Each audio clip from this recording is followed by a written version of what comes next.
Assalamualaikum warahmatullahi wabarakatuh. Salam sejahtera buat kita semua. Sahabat-sahabatku sekalian, pada kesempatan ini saya ingin bercerita tentang rencana saya untuk menyampaikan apa yang saya sebut sebagai kuliah sosiologi gratis, yaitu materi kuliah sosiologi yang saya sampaikan melalui YouTube dan bisa dinikmati oleh siapa saja. Saya menyadari bahwa tidak semua orang berkesempatan untuk menikmati pendidikan di perguruan tinggi, sehingga kemudian saya pikir saya akan menyampaikan materi kuliah di perguruan tinggi kepada khalayak melalui channel YouTube.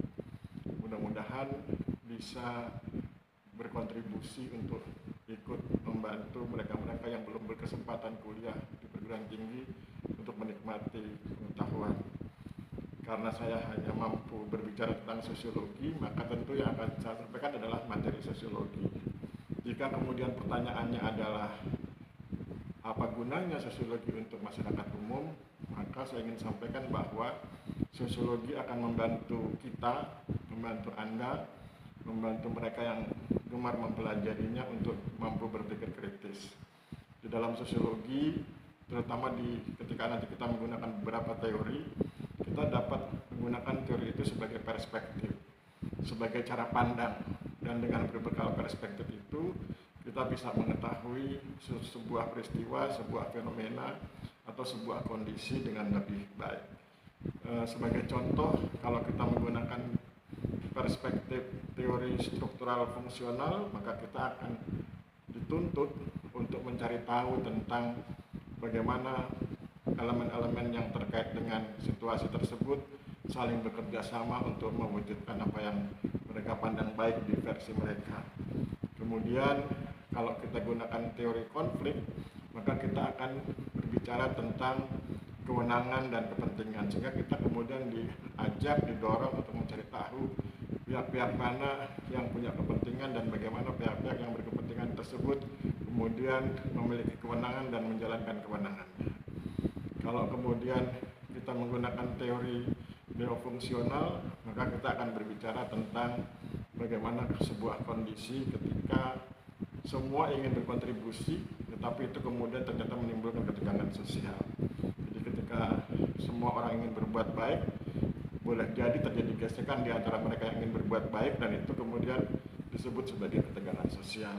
Kemudian kalau kita menggunakan teori perilaku sosial, kita akan paham bahwa perilaku kita akan punya dampak, sehingga kemudian harus diperbaiki kalau itu dipandang belum baik. Kemudian kalau kita gunakan teori pertukaran sosial, kita tentu mengerti bahwa kalau kita berbuat baik, tentu orang lain juga akan berbuat hal yang sama. Itu maka kemudian disebut sebagai pertukaran sosial. Kalau kita kemudian menggunakan teori pilihan rasional, maka kita tentu tahu bahwa hidup itu punya banyak pilihan, dan pilihan itu harus berbasis rasio, harus berbasis data, harus berbasis pada pengambilan keputusan yang tepat agar kemudian dampaknya tidak negatif, atau kalaupun terpaksa ada dampak negatifnya tidak terlalu besar. Kalau kemudian kita menggunakan teori fenomenologi, itu juga nanti kita akan berkaitan dengan bagaimana sebuah masyarakat membangun sistem, dan kita sebagai orang yang berada di masyarakat harus kemudian menyesuaikan dengan sistem tersebut. Kalau kita menggunakan teori aksi, maka kita akan paham tentang subjektivitas, bahwa kita punya subjektivitas, pihak lain juga punya subjektivitas, dan subjektivitas itu yang kemudian harus dinegosiasikan. Kalau kita gunakan teori interaksionisme simbolik, maka kita diminta untuk mampu memahami simbol-simbol tertentu, sehingga kemudian kalau ada simbol-simbol yang mengarah kepada konflik, maka kemudian kita bisa mencegah terjadinya konflik. Itulah gunanya sosiologi. Sebetulnya masih banyak teori-teori lain, dan saya hanya ngambil contoh 9 teori tersebut karena saya pikir 9 teori tersebut bisa saling mewarnai. Jadi nanti dalam pertemuan-pertemuan berikut dalam konteks kuliah sosiologi gratis ini, saya akan coba bahas teorinya satu persatu. Sahabat-sahabat sekalian, saya ingin mengajak kita membahas isu yang menarik. Saya bilang isu ini menarik, tetapi kemudian saya ingin garis bawahi bahwa pengertian menariknya adalah isu ini inspiratif. Isunya adalah penyewaan lahan Keraton Yogyakarta. Kalau saya menyebut penyewaan lahan Keraton Yogyakarta, jangan bayangkan bangunan keratonnya disewakan, tapi lahannya. Bahwa Keraton Yogyakarta itu punya lahan yang tersebar di beberapa wilayah, dan lahan-lahan tersebut kemudian digunakan oleh pemerintah atau pihak lain, dan kemudian itu disewakan. Dalam hal ini, dalam konteks yang akan saya bahas, ini adalah lahan yang dimiliki oleh Keraton Yogyakarta yang digunakan untuk pembangunan jalan tol, dan itu kemudian disewakan.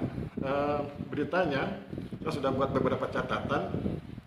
Ada beberapa catatan yang saya sampaikan. Yang ingin saya sampaikan terlebih dahulu adalah sumber beritanya, karena kalau kita ingin membahas sesuatu kan kita harus membahas sesuatu yang sumber beritanya itu valid, ya, dapat dipercaya. Saya mendapat atau membaca berita dari Tempo tahun 2025. Judul artikelnya itu, lahan Keraton Jogja 320.000 meter persegi disewakan untuk proyek jalan tol. Itu diposting di tempo.co tanggal 24 Juli 2025 jam 22.00 waktu Indonesia Barat. Kemudian saya juga membaca di kompas.com tahun 2025. Judul artikelnya adalah pemerintah sewa 320.000 meter persegi tanah Keraton Yogyakarta untuk tol. Harganya 12.500 per meter. Nah, nanti di artikel itu dijelaskan 12.500 per meter itu per tahun. Ya, itu diposting pada tanggal 24 Juli 2025 jam 18.59 waktu Indonesia Barat. Kemudian apa yang bisa saya catat dari dua berita tersebut? Yang pertama adalah bahwa harga sewanya adalah 12.500 per meter persegi per tahun, sehingga kemudian harga sewanya menjadi 500.000 per meter persegi untuk jangka waktu 40 tahun. Jadi itu akan disewa selama 40 tahun untuk jalan tol, sehingga kemudian total nilainya adalah yang disepakati sebesar 160 miliar rupiah. Itu beritanya. Nah, sekarang saya ingin mengajak sahabat-sahabat sekalian untuk mencoba memahami berita tersebut dalam perspektif saya secara umum. Kalau nanti ada yang Anda pandang keliru, Anda bisa tulis di kolom komentar di bagian mana kelirunya, nanti bisa kita diskusikan atau kita perbaiki. Jadi saya menulis catatan, saya beri judul Keraton Yogyakarta menyewakan lahan untuk proyek jalan tol nasional. Keraton Yogyakarta telah menyewakan tanah Sultan Ground SG seluas 320.000 meter persegi untuk 2 proyek jalan tol nasional. Nilai total sewa yang disepakati adalah 160 miliar rupiah untuk jangka waktu 40 tahun. Proyek yang didukung adalah 2 proyek strategis nasional, yaitu Jalan Tol Solo Yogyakarta Kulon Progo dan Jalan Tol Yogyakarta Bawen. Biaya sewa ini akan ditanggung oleh Badan Usaha Jalan Tol atau BUJT, Badan Usaha Jalan Tol, yang mengelola proyek. Fenomena ini merupakan bentuk dukungan terhadap pembangunan nasional. Skema sewa dinilai sebagai bentuk dukungan Keraton Yogyakarta terhadap proyek pembangunan nasional dengan tetap mengedepankan nilai-nilai adat dan hukum yang berlaku di wilayah tersebut. Sekarang mari kita coba menganalisis dengan lebih detail. Saya beri judul catatan saya itu, tindakan pihak Keraton Yogyakarta menyewakan lahan untuk jalan tol, sebuah langkah yang tepat dan progresif.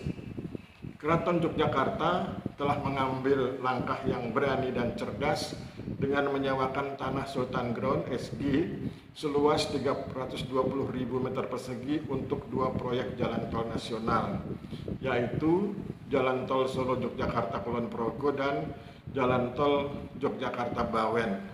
Nilai total sewa yang disepakati adalah 160 miliar rupiah untuk jangka waktu 40 tahun. Langkah ini patut diapresiasi karena menunjukkan dukungan Keraton Yogyakarta terhadap proyek pembangunan nasional.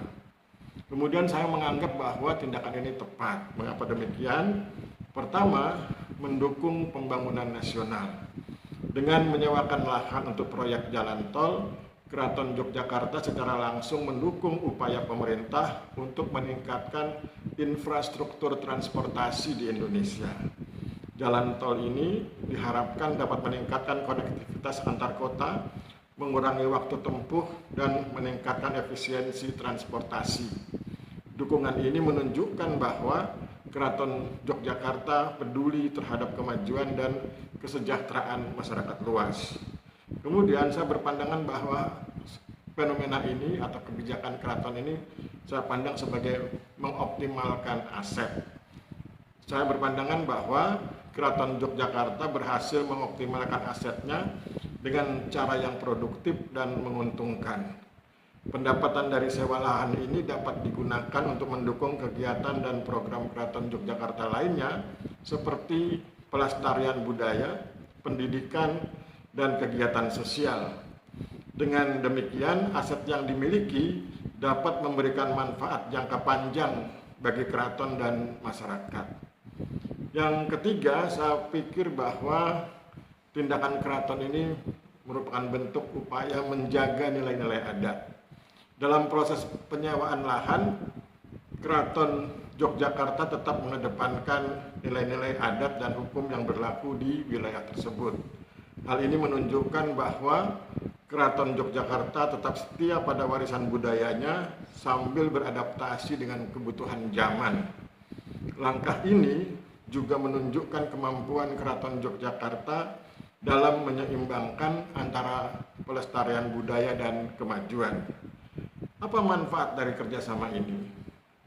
Ada beberapa manfaat yang bisa diambil. Yang pertama adalah peningkatan infrastruktur. Proyek jalan tol ini akan meningkatkan infrastruktur transportasi di Yogyakarta dan sekitarnya, sehingga meningkatkan aksesibilitas dan mobilitas masyarakat. Infrastruktur yang baik juga akan mendukung kegiatan ekonomi dan pariwisata di wilayah tersebut. Yang kedua, pertumbuhan ekonomi. Pembangunan jalan tol dapat memicu pertumbuhan ekonomi di wilayah sekitar dengan meningkatkan investasi dan menciptakan lapangan kerja baru. Pertumbuhan ekonomi ini akan berdampak positif pada kesejahteraan masyarakat dan meningkatkan pendapatan daerah. Yang ketiga, pengembangan wilayah. Kerjasama ini juga dapat mendorong pengembangan wilayah sekitar jalan tol seperti pembangunan kawasan industri, perdagangan, dan jasa. Pengembangan ini akan meningkatkan nilai properti dan membuka peluang baru bagi masyarakat lokal. Kemudian saya ingin menyampaikan pandangan bahwa fenomena ini merupakan langkah bijak Keraton Yogyakarta. Saya ingin sampaikan bahwa Keraton Yogyakarta telah menunjukkan langkah bijak dengan memilih skema sewa lahan daripada menjual asetnya. Dengan skema sewa, Keraton Yogyakarta tetap mempertahankan hak kepemilikan atas tanah Sultan Ground, sementara pemerintah dapat menggunakan lahan tersebut untuk proyek pembangunan nasional. Langkah ini menunjukkan kemampuan Keraton Yogyakarta dalam mengambil keputusan yang strategis dan berjangka panjang. Dalam kesimpulan, dapat dikatakan bahwa tindakan Keraton Yogyakarta menyewakan lahan untuk jalan tol merupakan langkah yang tepat, cerdas, dan progresif. Kerjasama ini tidak hanya mendukung pembangunan nasional, tetapi juga mengoptimalkan aset Keraton Yogyakarta sambil tetap menjaga nilai-nilai adat dan budaya. Dengan demikian, langkah ini patut diapresiasi dan dapat menjadi contoh bagi institusi lainnya dalam mendukung pembangunan nasional. Saya pikir demikian. Pada bagian pertama ini saya sampaikan dulu tentang fenomenanya. Baru nanti di bagian selanjutnya saya akan jelaskan bagaimana fenomena itu dilihat dalam kacamata sosiologi, terutama dalam berbagai perspektif teoritik. Saya pikir demikian. Saya akhiri dulu. Terima kasih. Wabillahi taufiq wal hidayah. Wassalamualaikum warahmatullahi wabarakatuh.